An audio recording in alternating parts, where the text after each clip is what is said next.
the sun is slowly cutting. I'm talking about some shit. I don't know whether it's going to actually make it into a video, but this is a really nice view. We're sitting at the rooftop of Spain, Madrid, and I can't wait. I can't wait for the quarterfinals. Woo! Yeah. Hey guys, welcome to episode of League of Legends. This is we don't have tea. A special shout out to Xander who gave us the pun to name our first podcast. I'm joined by the lovely, the always amazing Emily Rand, the ESPN journalist, and our recording device. Welcome. I will never forget that I am being recorded at all times. We're sitting here at Madrid, Spain, as we look forward to the quarterfinals happening, and we have just flown in from Berlin as we covered the group stages, which was exciting, eventful, and beyond and under our expectations in many different ways. How about you, Emily? What was your overall impression of the group stages? I think Group C definitely delivered in terms of like drama. We knew that one of those teams wasn't going to get out. I didn't expect it to be RNG actually, especially after Fnatic's performance in week 1, but some drafting issues and just general play style tendencies, I guess, that we've always that I've always complained about RNG. I don't know about other people, but they kind of reared their ugly head on the final day. So, and I think that we saw the Fnatic that we had kind of expected to see in week 1. So that was really cool to watch outside of that first Clutch Gaming Fnatic game. That was just kind of, it took an hour away from my life that I'm never going to get back. But I have to commend Fnatic for being able to come through and win that game. And I do think it gave them that mental boost, right? Because they're like, okay, if we can, if I was looking at that game myself, and this isn't me speaking for Fnatic, but I'm just saying if it was me, I'd be looking at it and be like, wow, like I played this poorly and we still won. So like we can take that and we know that we can play well. And we did see them play really well in their next 2 games. So that was kind of the story of the tournament for me. I don't know, what I guess surprised you or impressed you the most about groups?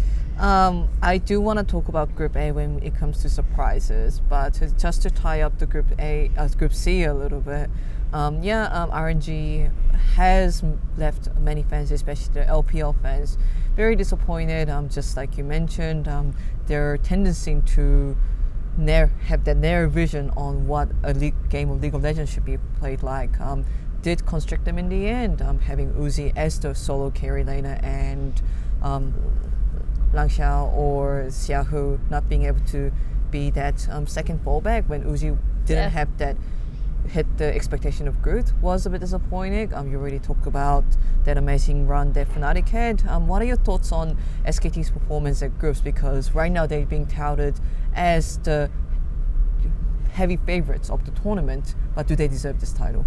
I think they do. The thing that's impressed me the most about SKT, and this isn't like the first time I've said this multiple times, like we've seen them try out new drafts, different ways of looking at their own early game, which I was the most critical of in terms of like their play style. And even though in some of these games it took them a while to figure out like their win condition or like how they were able to win, I think that it showed a lot of promise going forward, because if they're quote unquote like that bad in groups and they already look this good and they already can figure out in the moment how they can react and adjust, I think that bodes really, really well for them. And I think they should be a tournament favorite. They're like, for me personally, they're my tournament favorite right now.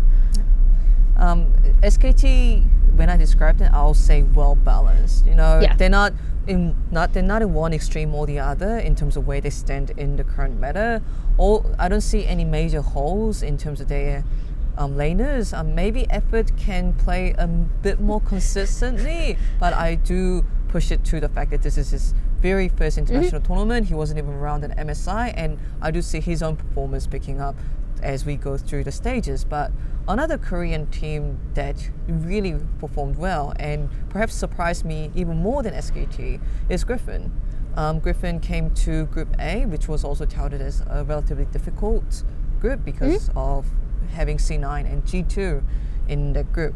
And even though Griffin has had the good track record of performing in the regular split, we've often seen them fumble or not execute things perfectly when it came to big stages or clutch moments. But just the round 2 Griffin we saw was a throwback to the 2019 Spring Griffin that we saw that went on a very long undefeated winning streak. They seem to have regained their motto of playing 5=1 when all the players were able to perfectly synergize and send the right amount of players to the right place in the map in the right given moment of time. Tarzan performed really well. Chobi looked solid. Viper was also consistent, and I think we can expect more out of him when he's pushed to draft non-marksman champion when the drafting needs to be. It's good, always good to have that flexibility. Lehens was amazing. His performance on Shen was spectacular, and we also. I just keep hearing Lehens saying Shen sucks. So in an ESPN interview that I did with Lehens was insistent that don't play Shen. Don't play Shen. He's Shen bad. He's not a good champion. Viper hates me when I'm playing Shen because he can't do anything in the lane. But I'm not sure whether he's actually saying that or he just wants to prevent other. I think players. It's probably a bit of both. Yeah. I think it's a bit of both. Interesting.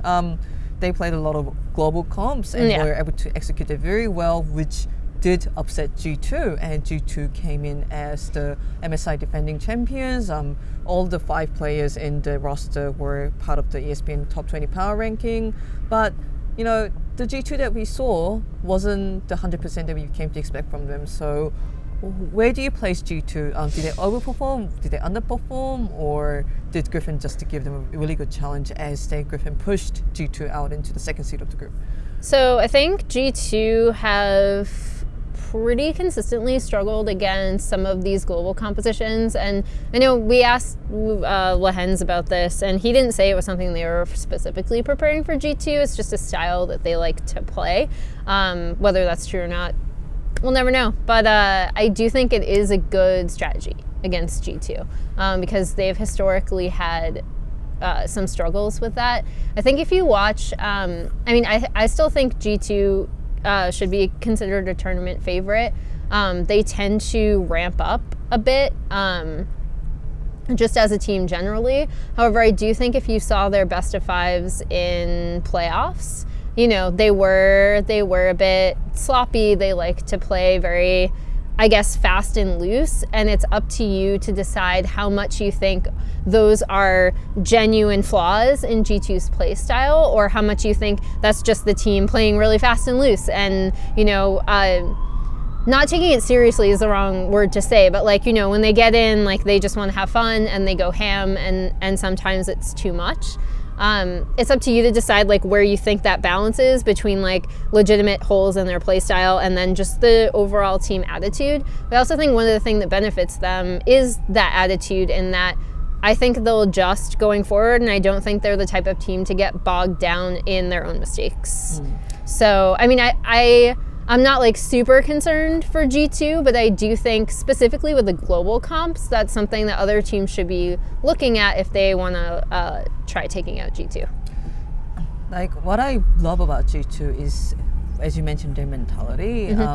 It might just be an external observation, but even when they lose, they come back to the stage smiling, and then they look at what has happened in the game and able to approach it in a almost very comical, cool-headed way, and that will especially benefit them as we go into the quarterfinals and perhaps semifinals in a best-of-5 situation. And this will be a true test for the other 2 LCK first seed teams, such as Griffin and Damwon Gaming, because for both teams, this will be their first international best-of-5, ignoring the 1 team per game best of 5 with rivals, which I'm not sure whether we should actually count it as the best of 5 scenario. So I do think we can expect more from G2. I think I won't be surprised if I see them in the semifinals or even finals, but because I have mentioned Damwon Gaming, I do want to bring up Group D. That was another very unpredictable, very competitive team, and that brought a group that brought sorrow to many NA fans out there. And what was your impression rip on NA. Group D? So I'll admit I didn't pick IG to go out, especially after seeing their week 1, because Leon seemed to be really struggling, and that's not a slight to him. Again, he just turned 17 in August, I believe, so he hasn't had as many reps with the team. He hasn't been able to get that synergy with his laners, and when we saw Ning come in, we didn't exactly see like the pre-existing synergy that they once had, but with each game, you saw him becoming more and more comfortable with the team, right? So I do think that they will be going forward. With Ning, the team looked better with him in it. Ning is still going to be that kind of player who is diving your turret as Rek'Sai without proper cover and someone taking turret aggro, and he dies and trades 1 for 1. So like keep that in mind, because that's not like out of the ordinary for him, right? Like that's the kind of jungler he is. Like he will give you a lot and he will take a lot, I guess, depending on how his early game goes. So I want to quickly buzz in and mention this recent IG in-game comm that I overheard. Oh no. It was like the full Chinese-speaking players, including Rookie. Hey, we should do this, we should do that. And Deshai is very quiet. And then he randomly goes in, boom. I wonder if Deshai has decided to willingly not pick up Chinese so he can play his own game, and then the other players are like, what is Deshai saying? Oh my god, that was so great. Good one, brother. Oh no. But that's the IG. They're not ashamed by it. They flourish in that, you know, individual, like I push the limits of my individual skill set kind of play style, and it worked for 2018 World Championship. So why diverge too far from it? Yeah, I mean, I think IG is always going to be playing this style, and the question is how well can they set their laners up to succeed, and how good of an early game is Ning going to have? So it's not reliable, I would say, but once again, you have this insane ceiling on this team just because of their raw talent. So, I mean, I know a lot of people have compared it to Damwon. I think the way that they play is different, and I don't think Coach Kim has necessarily brought like what he learned from IG to Damwon, but I do think he did know how to play against IG very well, because he does know those players, and we saw that in his drafts against IG and the way that Damwon set up to play against IG. So I mean, I think in the end, bringing in Ning gave IG that extra whatever that they needed. Rookie performed really well. He's basically a second jungler in their final game against DL. And yeah, that's why we saw Team Liquid dropping out, unfortunately. We'll pivot to another Chinese team that annoys me, which is FPX. Okay. Who is the first seed, and I think based on their, I guess, dominance, like their game record in LPL, people expected them to come in and kind of dominate groups. And I actually thought FPX would look a bit better in best of ones than they did. However, in terms of how they played, I think it was very predictable. I think everything they showed, including the weird drafts that everyone's like, why are you doing this, is very well within FPX's parameters. What did you think of Group B? Because a lot of people were being like, this is the worst group, this is terrible, etc., etc.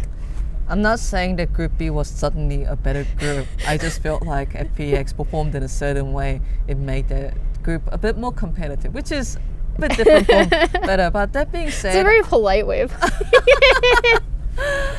I actually did put J-Team to be making out of that group. I did too, actually. In comparison to Splyce, but I'm very amazed at how Splyce turned things up. One of the reasons that I did not see Splyce making out of the group was they have a very fixed game plan. Mm-hmm. So they do have very strong early lane phase, but they do not diverge a lot out of from lanes, which is quite in contrast with, let's say, them FPX. And then they have some kind of mid game and the late game. Some kind of mid game. Something happens in the mid game. We don't know what it is. Some kind of mid game. But suddenly it's 35 minutes. Yeah, things happen. Things happen before 35 minutes. But it's from the 35 minutes when Kobe has built enough core items to spike and be able to deal enough damage that the team shines once more and they are able to operate as a team, be it 5-man pushing into the mid lane or doing the 1-4 push with Bijichachi pushing at the side lanes. But I think the individual players in that team really stepped up when it comes to executing within their given roles. I think Bijichachi was amazing on both Gangplank and Cho'Gath and knew how Bijichachi special. And knew how to play those matchups really perfectly. I didn't see any glaring mistakes from Kobe on the second half of the group stages, so I think they performed to the fullest. We'll discuss how that would compare to SKT in the quarterfinals in a bit. Yep. But okay, what are your thoughts on Splyce, or did the other teams in the Group B had any chance coming into that? So I always side with like consistency and preparation, and even though Splyce are very consistent in how their games go, I think. And be that good or bad, I was really impressed at how well J-Team scouted their opponents, and I thought they were really well prepared going into their first round, which is why I was like, okay, I think in a group that's this close, where everyone's kind of taking games off of each other, that's going to go in their favor. And it's actually really sad to see kind of the last like good LMS team, not make it out. For Splyce, I think the team that we saw is the team that we've always seen, but again, like certain players stepped up. I still think they have, like most of the teams in this group, they have like very glaring weaknesses. I'm not sure if they'll be able to shore up before quarterfinals. The Splyce we saw was the best version of Splyce that we've seen. Like, it wasn't like a completely divergence of Splyce, like they didn't try something any radical. It was the best version of what they have always executed in LEC. So at the result of the group stages, we have 3 LCK teams going as first seed and FDX. Congratulations on them. And no, I'm just kidding. There's 3 LEC teams. Also congratulations on the home ground region sending all their teams into quarterfinals. I think that's really positive to see. And IG, I just want to IG just out there floating in the ether, like, that's the thing about IG. They're such a coin flip team. Like, I can see them, just like G2, I can see them ending their journey in quarterfinals, and I also wouldn't be surprised them taking it all the way to the finals. That's IG for you. That's the Shy. That's Rookie. That's Jackie Love. That's Bing. Before I go into the quarterfinals, we had a bit of a discussion on what we expected to see at the group stages. How was group stage in terms of the overall tournament and the meta different from your expectation, and do you think this is going to change a lot as we go into the quarterfinals, as more teams have understanding of the meta, what champions can and can't be played into a certain matchup? And I think the thing I was like really wrong about was the lack of jungle echo. I actually thought when we got to main groups that we'd see teams taking more of a chance on that, because you do just have a lot more experienced and like more talented junglers, right, than play-ins. And we didn't see that outside of, I think, one pick that didn't work out so well. There was like a random game that I forget who played it though, and I'm like blinking. It was probably on Group D. Someone beat ASQ. Oh yeah, or AHQ played it. I forget. I'm so sorry. But yeah, I think that was the main thing I was super wrong about. The thing I was really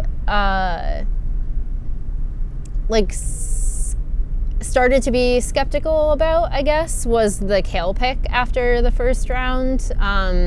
I think because she takes so long to scale, and because she can be attacked really easily very early on in the game.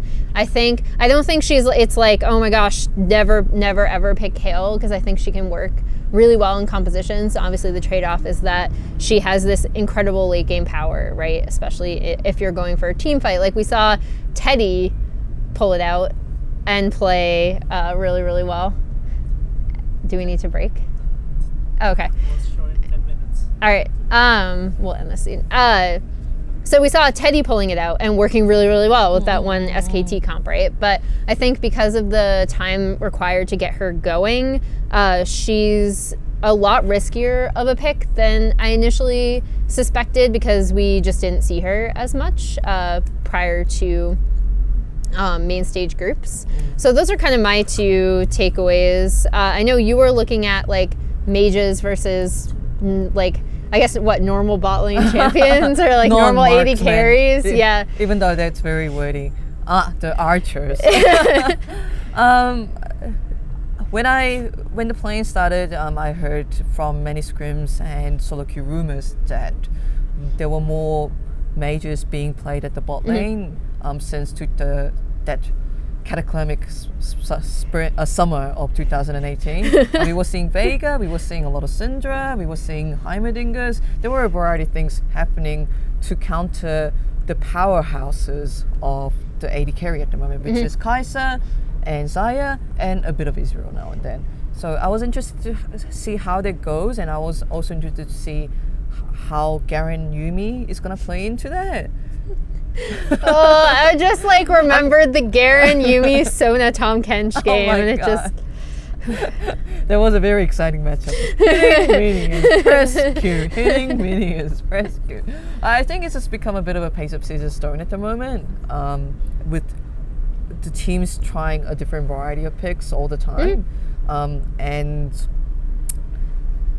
there will always be a favor of Xayah and Kai'Sa, and I think those are still the very safe picks for teams to expect a good solid lane phase as well as good skirmishes, because Xayah and Kai'Sa are quite good at skirmishes, as well as have that damage expectation when it comes to late game 5v5 team fight. And then odd times you try to counter that with some of the main champions to have the early game power spike to completely push them back and try to take the bot lane tower first. And then we see Garen and Yuumi now and then. And please no more Garen Yuumi. It's quite interesting to see that most of the top teams that we have at the quarterfinals, the bot lane can play at least two variations of the three major types really well. Reckless is the Garen Yuumi, the best Garen AD carry that has. But then he did so well in traditional AD carries. No more Garen Yuumi. That's the thing. Like at least all the AD carries that go into the quarterfinals, I feel can play at least two varieties of that paper scissors stones really well. And I think this kind of set is going to continue into the quarterfinals, and it will just be, hey, you decided to play Kai'Sa and Xayah is already banned. How do we counter this? Do we decide to go Garen Yuumi? Let's look at the AP and AD damage comp. I don't think there is only one solution at the moment. I actually find it really exciting and fascinating to watch simply as an audience. So that has been the meta development of throughout the group stages. But now we head into the quarterfinals, the elimination match, the best of fives. And I actually wanted to go through each team one by one and let's try to give an advice to each team as they head into the current match, their next best of five matchup. All right. Yeah. Who do you want to start with? Okay, I'd love to start with the match of the century, the one best of five that everyone's been waiting for, SKT versus Splyce. Do you want me to take Splyce or SKT? I'll take Splyce. I don't mind. So Splyce, in order for you to win this matchup, the early game execution that you can sometimes have that's super, super good, you need to execute that every single game.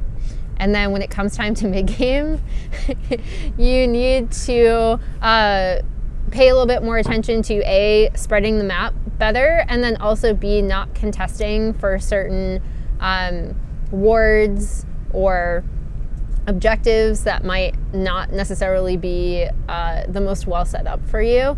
I also think that Splyce, if you're going to win this matchup, another thing that you really need to do is be more flexible, because as we alluded to earlier, and also I've said this elsewhere, is that Splyce you tend to have a lot of trouble when things don't go your way.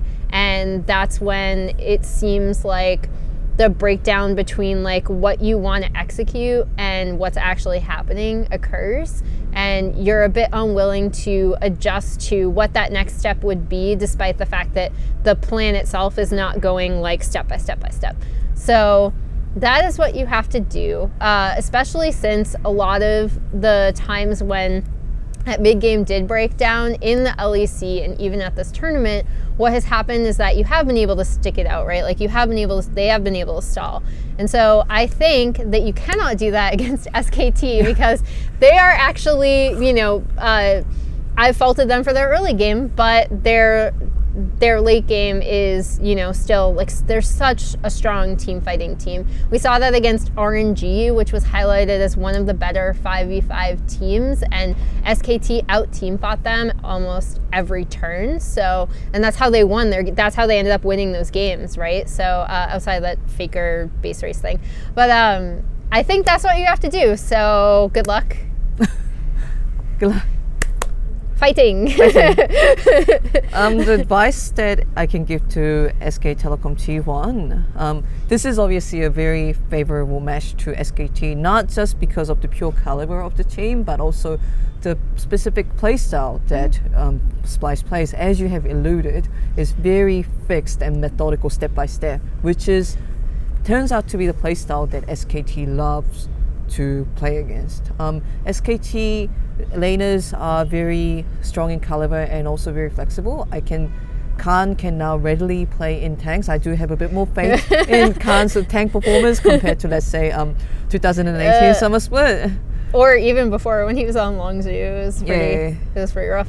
Yeah, he got slowly better, yeah. But his Fiora back that time was amazing. I'm actually surprised that we haven't seen Fiora at this meta. Yeah, he hasn't needed to play it. Yeah, like he got buffed, she got buffed, and we haven't seen a single side of her. But, we did. We did. But not as much as I would have hoped, especially on Kano Huni. But teams don't know how to use her to split push properly late, I think, is the problem we've had with Fiora.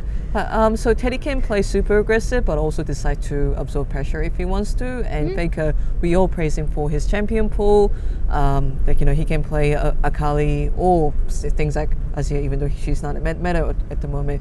He can play a variety of roles. He can be that CS god in his lane, or just decide to roam and activate the map by going to the bot lane, like counter jungling or whatever. So I think Splyce is going to have a very hard matchup also because of the playstyle. So for my advice for SKT is keep doing what you're doing. Play the winning lane matchups as much as possible and get that proactive picks on clit, such as Lee Sin. And start the early snowball and keep rolling it. So by the time the 35-minute mark hits, SKT has a big lead ahead. And if SKT has a certain amount of lead against any team in the world, I see them coming on top of most team fights in most scenarios, even in 4v5 cases. So SKT, keep playing to your winning formula, and I don't even have to advise them to not grow complacent, because that's been one of the biggest admiration I had for the organization this year, because even when they were going against Clutch Gaming, even when they were going against any kind of matchup, the consistent message from Koma and all the players in the team was, we're not going to grow complacent. Every team that is attending Worlds are our enemies that we have to be wary of. So I don't see SKT falling complacent against this particular team either. All right. Yeah. Next matchup. Which one FPX Fnatic? Are they next? Fnatic. I forget the exact order of the schedule, to be honest. We'll go with FPX because they're the team B. They're the top seed from the team B. Yeah. I know you have a lot of thoughts and feelings about FPX. But if you could pick one advice. FPX, what do I even say to you? I think if you're going to be winning this, it's going to come from the strength of your jungle and your support. So your jungle support duo, because I do think that because of the way that Fnatic can slip into over-focusing one side of the map or the other, that actually gives Tian and Crisp a lot of room. Obviously, I think the Hylissang-Crisp matchup is going to be super interesting because if they keep Crisp locked in lane, that's going to be a huge issue as well. So you do want to make sure that you're somehow matching Hylissang's roams with Crisp, and additionally making sure that Crisp is not getting locked into a lane where he can't leave and roam and affect the rest of the map for FPX. And then on top of that, I mean, I think FPX, like, as much as I am typically kind of a downer on them, especially after their group stage performance, I think they have the capacity to win this. For me, it's going to be about whether FPX will be able to set aside some of their more interesting drafting tendencies and ending up with these compositions that are very tanky but don't do as much damage, or like I said, don't unlock Crisp or Tian or Doinbi properly, because with the best iteration of FPX is when all three of those players are unlocked. So if you can do that, you have a shot at beating Fnatic, actually. I'll leave it up to you to talk about Fnatic. We talked about how Griffin has drafted global comp, and that was a good counter to G2. What are your thoughts on Nemesis? Because he's also very prone to picking Twisted Fate. I think it's great for Fnatic if you can have Nemesis on something that's going to allow him to affect side lanes. I think that's a really good response that Fnatic could have to, especially to what FPX like to do specifically. Yeah, because FPX is unconventional, but they're conventional in the way that they're unconventional. Yeah. They're very consistent in their unconventionality. It's like a narrow framework, but then within that framework, they can do anything. Yeah. Expect Doinbi to play yet another melee champion. Expect them to be back on Renekton, possibly the Kled, possibly another Malphite. But that's all about him. Hey, we will see Doinbi giving up several waves in order to roam bot and top. We will be seeing some the skirmisher actions, so I will be very interested to see Nemesis, like, picking, let's say Twisted Fate, or catching up with the roams of Doinbi, because I actually think Fnatic is better at playing the map itself than FunFlux Vintage, who do roam, but almost seem to be like, ticking off certain like achievements in there. Okay, so we have Doinbi pushing up the wave, so we're gonna go to the bot lane. Like they seem to like play in like a set way, in their unconventional way, and I would recommend Reckless to play an AD carry because even though LWX has been hyped up and he's nicknamed as the shotgun, I do think LWX is more volatile AD carry going into that matchup. Reckless has the experience. Reckless, I think, has the higher carry potential, so match it, pick an AD carry rather than a Garen Yumi. And if it goes to a late game team fight, and if you're able to handle the chaotic aggression that Fnatic brings early on and take it to the late game, I think Fnatic is a better team fight. Yeah, I'd agree with that. Well, I was going to say, I want to move on because I know you want to talk about Griffin and what they can do to win. No, okay, you want to talk about IG. Okay, I'll start No, I'm just kidding. Go. I want to talk about Damwon Gaming a little bit. Okay. Yeah, because like I realized that when we were covering the group stage, we didn't cover Damwon Gaming as much. Damwon Gaming has... What would I do if I was a Damwon Gaming? It will be more to do with whether the players can show their full capacity. Because for me, watching Damwon Gaming perform at the group stage was seeing the final piece of puzzle get completed. We always known that Showmaker has flown around the rift using Akali and LeBlanc. He has a very high ceiling and he's been the most consistent player on the team at the moment. Nuguri has a very, very specific play style where he's not even going to care if it's a 0-1. He will still take that call, he will still take that klepto, he might even take that coin, and he goes for the late game team fights. Kenyon has been working really well with both Showmaker and Nuguri, and no one doubts the mechanical prowess of that jungler as he currently sits at number 1 of the EUW solo queue. But in the group stages, I was impressed with Nuclear and Beryl as they were able to beat Jackie Love and the IG bot lane in order to match up. And for me, Damwon Gaming, don't tilt. That sounds weird, but just if this team performs to their fullest capacity, I think they will be able to come out victorious in most of the matchups that are out there. So I think going up against G2. Yeah.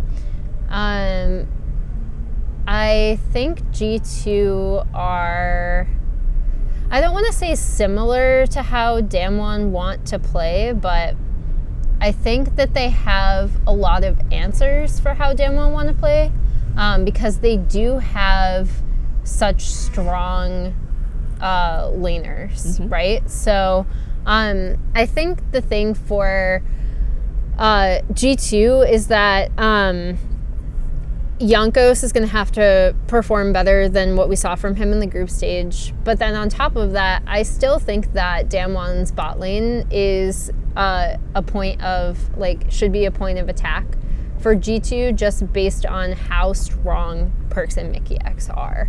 I love this bot lane. I think they're really formidable, and I think to piggyback off of some points that we made earlier, they can play, Perkz can play traditional AD carries, but a lot of his specialties and a lot of the things that could take a team like Damwon by surprise, especially if Yasuo is out and if Kai'Sa is out for Nuclear, is that he can play all sorts of mages in the bot lane. He can play all sorts of champions in the bot lane.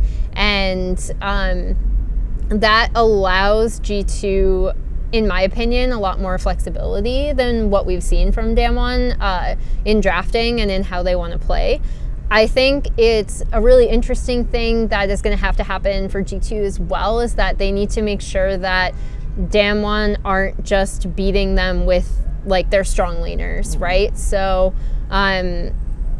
Caps has to go toe-to-toe with Showmaker and keep him from roaming especially, and then also Wonder is going to have to perform really well against Nuguri and try to get, because it's weird, I'm not talking about a lane where there's going to be a ton of solo kills back and forth, right? It's more about making sure that Wonder is just as important in late game team fights to G2 as Nuguri is to Damwon, if that makes sense.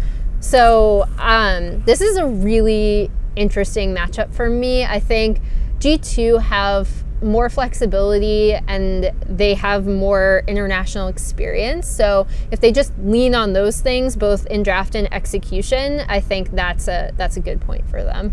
I think we already know how Nuguri's gonna play, and I think we already know that it's almost very, very difficult to completely shut down Showmaker, and it will all come down to the bot lane and how much jungle pressure both teams put onto the bot lane, and whether Nuclear can actually carry on with that pressure.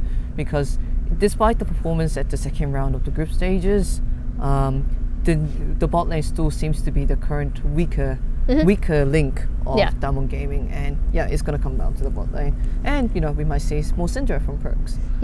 Or other mages. Because that I do know Griffin Torrent, I actually would like to hear your opinion on how is Griffin gonna do this? The opposite. How will IG be Griffin? How will IG be Griffin? I want to hear your perspective on this. Ning, don't die early.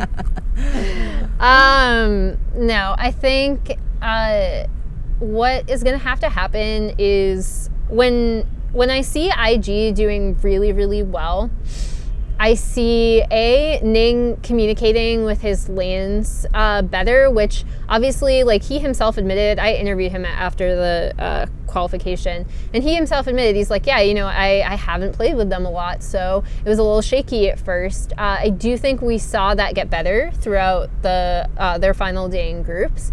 So hopefully with more practice with the team, he can get up, if not to how he was at last year's World Championship, at least with a better synergy with the team. And then when I think of IG succeeding, it's still about pushing lanes for this team, which gives Ning a lot more cover to do what he wants, be in lanes or be invading the jungle. That coverage is like super, super important for how IG wants to play. And if you do have constant pushing lanes, it also frees up Rookie to affect the side lanes as well, or put down vision to cover Ning if he's going to be counter jungling.